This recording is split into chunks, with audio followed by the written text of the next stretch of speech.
Assalamualaikum warahmatullahi wabarakatuh. Perkenalkan, nama saya Rama Wirantara, kelas 4D dengan NPM 0231 24 172. Di sini saya akan mempresentasikan Opel Research, a clothing brand since 1997.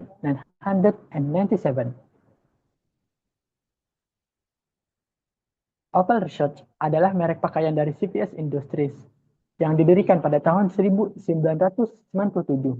dengan tujuan utama untuk mengembangkan kreativitas para pendirinya yang ingin menciptakan produk-produk kreatif yang mencerminkan gaya hidup anak muda. Selanjutnya, STP analisis dimulai dari segmentasi. Pertama, geografi. Wilayahnya merupakan area perkotaan dan kota besar. Areanya pusat aktivitas anak muda. Kedua, demografi. Dengan umur 18-25 tahun, jenis kelamin mayoritas laki-laki dan pengguna produk unisex.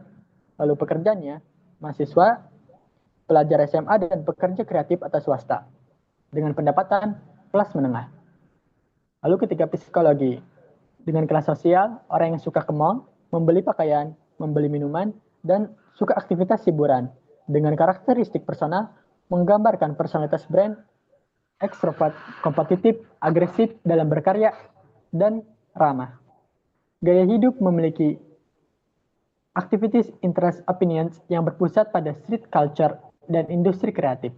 Dengan consumption behavior, pembelian berulang untuk penggunaan pakaian harian dan aktivitas komunitas. Selanjutnya, targeting. Dimulai dari pertama, brand fashion RSCH. Dimulai dari TAM, Total Addressable Market. Jumlah populasi Indonesia tahun 2025 dengan asumsi 286 juta jiwa, pendapatan 2 pieces per year dikali 190.000 pieces per pieces sama dengan 300.000 per year dengan potensi pasar 85,8 triliun per year. Lalu SAM, Serviceable Addressable Market, geografi dan demografi asumsi sebesar 154 juta jiwa, 440.000 jiwa dengan pendapatan 300.000 per year dan potensi pasar 46,3 triliun per year. Lalu psikologi dan perilaku dengan asumsi 46 juta 332.000 jiwa dengan pendapatan 300.000 per year, potensi pasar 13,89 triliun per year. Lalu SOM, Serviceable Obtainable Market, targeting atau market share, asumsi target dari total pasar pecinta lokal dengan pendapatan 300.000 per year, dengan segmen pesimis 1,38 miliar per year, moderat 6,94 miliar per year, dan optimis 13,89 miliar per year. Selanjutnya, positioning dengan pendekatan menyasar langsung pada pemenuhan manfaat dan psikologi konsumen yang dinyatakan atau diposisikan sebagai pionir brand streetwear lokal otentik dengan pemenuhan sisi manfaat, menyediakan pakaian kasual harian yang awet dan sangat nyaman untuk mobilitas dinamis anak muda.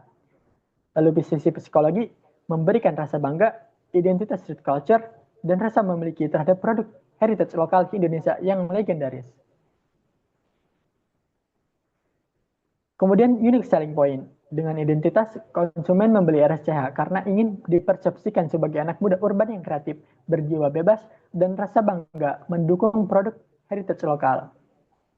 Lalu isu sosial, produk ini mewakili dukungan terhadap pergerakan slow fashion dan pemberdayaan ekosistem pekerja kreatif lokal.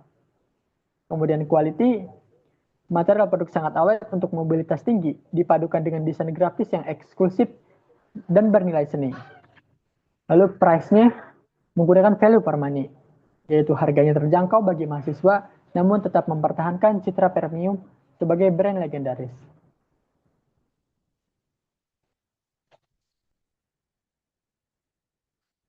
Kemudian, service excellent, pelayanan berbasis kedekatan emosional, staf toko dan admin digital memperlakukan pelanggan layaknya rekan satu komunitas streetwear, bukan sekadar pembeli. Speed, ketangkasan merek dalam merespons tren subkultur baru melalui sistem perilisan koleksi drop system, serta efisiensi tinggi dalam memproses pesanan online. Lalu produk, menyediakan lini pakaian kasual komprehensif kaos, jaket, tas yang fungsional, nyaman, dan mempresentasikan kebebasan berekspresi. Dengan plus-nya, yaitu distribusi omnichannel yang memadukan toko fisik distro sebagai pusat interaksi komunitas dengan penetrasi gerai resmi yang masif di berbagai marketplace. Lalu price-nya menggunakan strategi harga kompetitif yang disesuaikan secara presisi dengan daya beli kelas menengah di industri streetwear lokal. Lalu promotionnya berpusat pada kampanye komunitas seperti sponsorship acara musik independen, pemanfaatan media sosial, dan kolaborasi dengan figur publik kreatif. Kampanye diskon akhir tahun. Kampanye ini menggunakan pendekatan bauran promosi ganda, yaitu bisa dilihat di screenshot yang terlampir menggunakan sales promotion. Sangat dominan melalui pemberian insentif jangka pendek untuk memicu pembelian cepat dibuktikan dengan diskon besar hingga 70%. Tambahan diskon 12,12 pemberian voucher belanja dan giveaway. Lalu kedua, digital marketing. Pemanfaatan platform media sosial TikTok secara interaktif menggunakan tagar khusus beli lokal, snapshots, X-Telkom untuk menjangkau audiens secara masif dan real time dengan hasil views tercapai sebanyak 12,6 ribu. Integrasi O2O, online to offline, berhasil menggunakan media digital TikTok sebagai pemancing untuk menghasilkan kunjungan dan transaksi nyata di toko fisik offline. Lalu, hal ini juga memicu cheerleaders effect. Syarat giveaway otomatis mengubah konsumen menjadi pemandu syarat yang membantu memviralkan promosi dan memicu FOMO secara sukarela. Dan terakhir, sinergi multi-platform, menciptakan pengalaman promosi yang luas dan relevan dengan menggabungkan media sosial, stasiun radio, hingga kolaborasi dengan brand telekomunikasi. Lalu, type of collaborator. Pertama, dari konten ini, yaitu kampanye SCH X Honda Style, yang merupakan product placement and usage. Product usage-nya, model secara aktif memakai busana koleksi SCH cover all dan topi untuk menunjukkan kenyamanan dan gaya produk saat digunakan berekspresi oleh anak muda kreatif.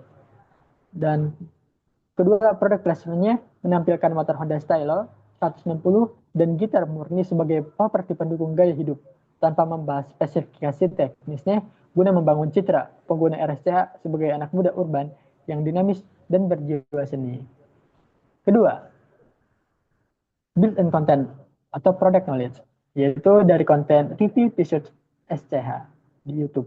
Analisis promosinya, kreator konten secara sengaja dan eksplisit menjadikan produk SCH sebagai sorotan utama dalam konten videonya.